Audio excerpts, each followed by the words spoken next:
Welcome to the Man Cave Podcast with Dan Casper. We've had some good games on the local scene here this week, so I want to start off with a little local sports roundup. First off, I want to start with basketball. What a huge win for McDonald girls basketball against Regis earlier this week. Coming from behind, they were down double digits to pick up a 42-39 win over Regis Tuesday night, conference opener for both teams.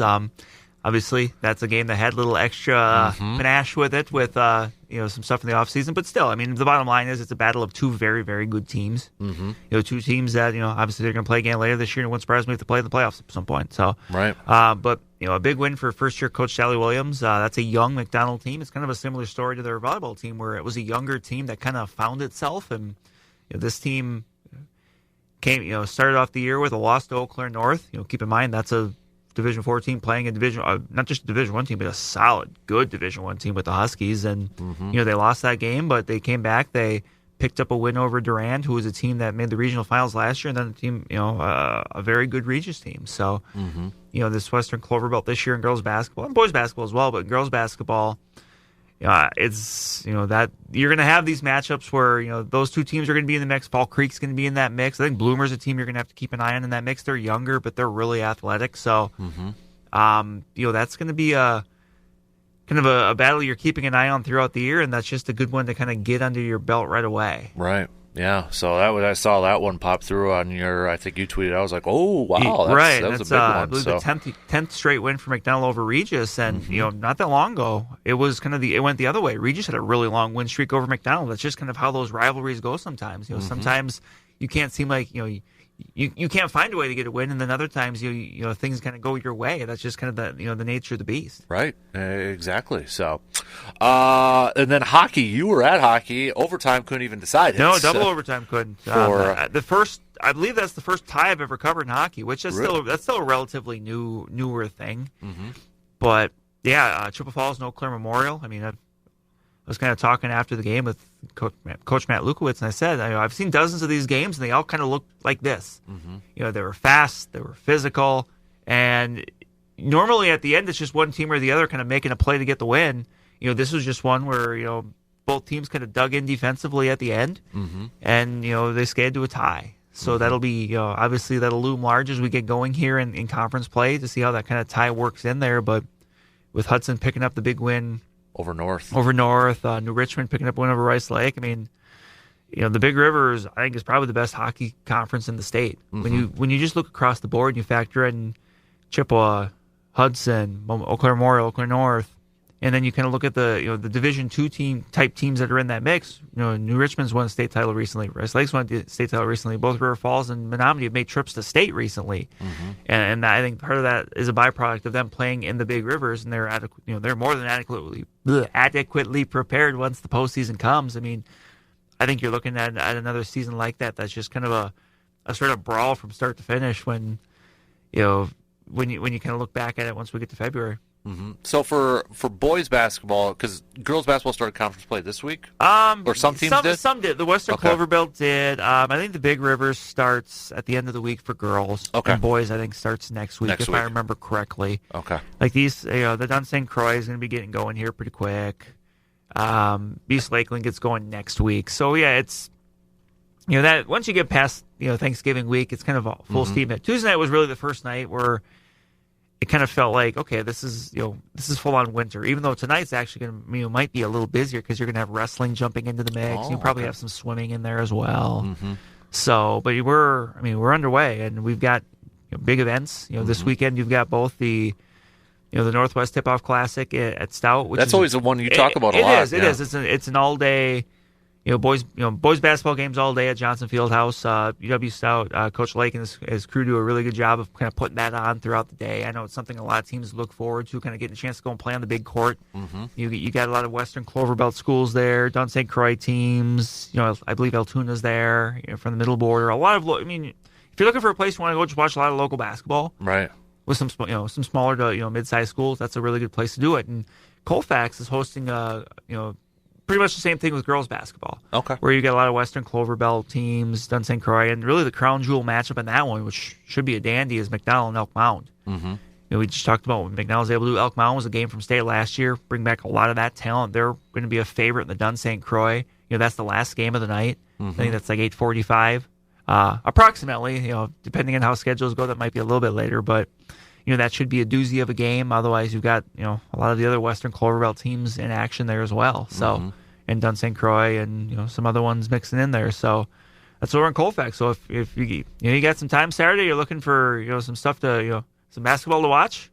You can hit up either Colfax or Menominee, and you'll have a lot of it. And you can prepare yourself too, because Brandon's done a fantastic job. Chippewa.com for all the a lot of previews, team previews you've done, boys and girls. We're getting to the end there, so that's that's good. I like being able to do that, but at the same time, you don't want those to linger too long because they're previews, not the game's the season's 5 games old. So right.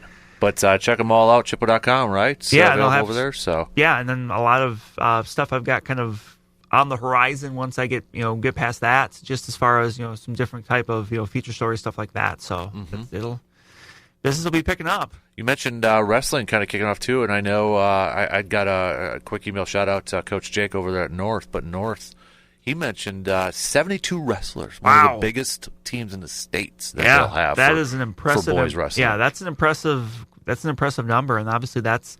You look to coaching for that because obviously, you look to coaching, you look to the kids because obviously, those kids are getting other kids to go out. Right. That's something I hear, other places too where, they're getting some, some of these programs are starting to get some numbers back. I know I was at Chippewa Falls here a couple days ago and their numbers are looking really good. And, COVID kind of, it impacted all the sports, but, wrestling was one especially that, it took a few years to kind of maybe bounce back from it, but these teams are really doing it really strongly. I know North's got the Husky Invite coming up. I think that's next weekend. Yeah, because they're going to be at the Johnson Creek Classic this weekend. So this weekend, there's some other ones around, but next weekend, obviously, Eau Claire North's Invite's always a big deal. That'll be coming up next Saturday, and we've got just stuff really just kind of getting underway here. I mean, once you get by Thanksgiving, it's full speed ahead for winter sports. Yeah, and I know I think it's even next week too, right before the Husky Invite. It's the BRC Multi.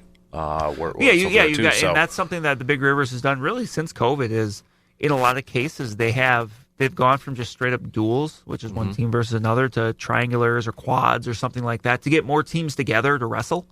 Which is a good thing. Like I think Chippewa Falls next week hosts one tonight. They're over in New Richmond for one. So and that's just a good thing. I mean, you want to get as much time, mat time as you can, and those are also a good chance. If you got JV teams to kind of get them in the mix too on some other mats, and that was a good decision because something to remember with the Big Rivers too is they don't have a conference meet. Oh, okay. So that's kind of rare. Yeah, and it was a while ago. They used to have it was called the Big Rivers Dun St. Croix Challenge, where they just wrestled a bunch of the Dun St. Croix teams, which on the one hand you may think, well, that Big Rivers is kind of bigger than the Dun St. Croix, but wrestling is one of those sports where it really doesn't matter. Like if you're a good team, you're a good team. Like it doesn't matter if you're a Division III or Division I. If you're a really good Division I or Division III school, you can go wrestle a D1 team. But they just don't have that, so you've got a little bit more room in the regular season to maybe find another tournament or another one of those quads or triangulars or whatever, because you remember you've only got so many matches you can wrestle during the regular season, so you just want to make sure you're kind of filling your schedule out the best way you can. Right.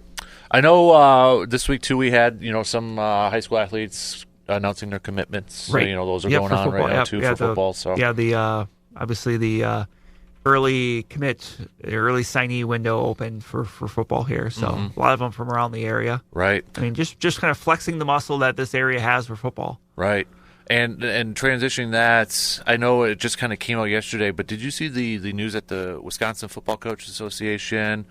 I did. A proposal for or potentially changing the qualifications to get in for football playoffs this year? And the big thing is what it wouldn't change is the number of teams or the number of divisions. It's just looking at kind of how teams get in and also the kind of the way it's weighted, so to speak. Because kind of taking a quick peek at what the proposal was essentially it kind of puts a little bit more of an emphasis on non-conference games. Okay. Not all games are kind of created equal, which I'm kind of curious about because like you get more wins for, say, if you play and win a non-conference game against a Division I team versus, say, a really good Division IV team.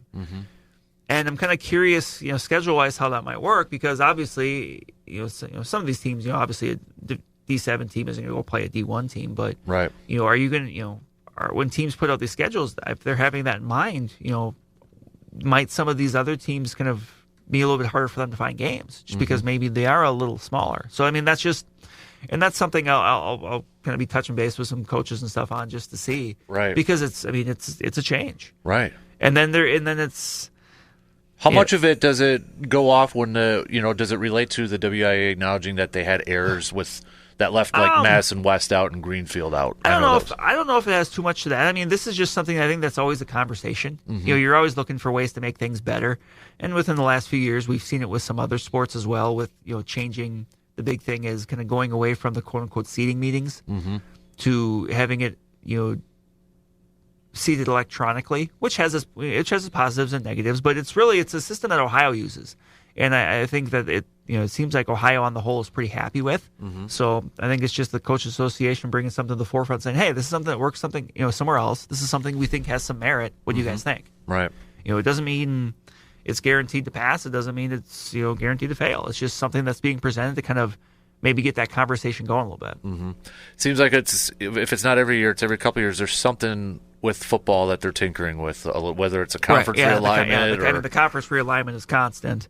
But with football, I mean, it's just constantly changing. We've talked about it a lot, but with the rise of 8-man, you're having more teams moving in that direction, right? And that just leaves fewer teams for the 11-player field, right? And that was kind of one of the things that it came down to with, the two teams you mentioned that didn't get in because, there was a tiebreaker rule that was applied incorrectly. And, it's just, that's just kind of, unfortunately, the nature of the beast sometimes where, stuff happens where there's, a mistake here or there and it's, unfortunately not caught in time. Right. Yep. Really quick, good stuff there from Brandon's, from some local prep stuff. College-wise, Stout women's basketball just picked up a win against Superior. Men's basketball picked up a win against North Central University from Minnesota. Coming up here in the next couple days here, you got men's hockey taking on Point and Superior coming up here. So it's also going to be a busy weekend for the Blue Gold basketball. If you haven't checked out this team's a lot of fun to watch. They picked up their 4th straight win. They defeated Crown, but they're going to be at home this weekend taking on Superior, and that's also they're going to be doing a ceremony for Ken Anderson, who got inducted to the Small College Basketball Hall of Fame. So Coach Anderson, some of his former teammates or former players, going to be there. It's going to be a really fun time. So they're going to be taking on Superior this weekend. Also, women's basketball is going to be after that. So the men's game's at 3. Women's basketball is going to be after that. But right 2 o'clock, you got hockey going on. So, I mean, you could go walk back and forth over there from Hobbs to the Sonnentag and watch some hockey if you want over there, too. So it's going to be a busy time for this weekend. Yeah, women's hockey is going to be taking on Superior at 2 o'clock. Men's basketball, 3 o'clock. Women's basketball is at 5 o'clock.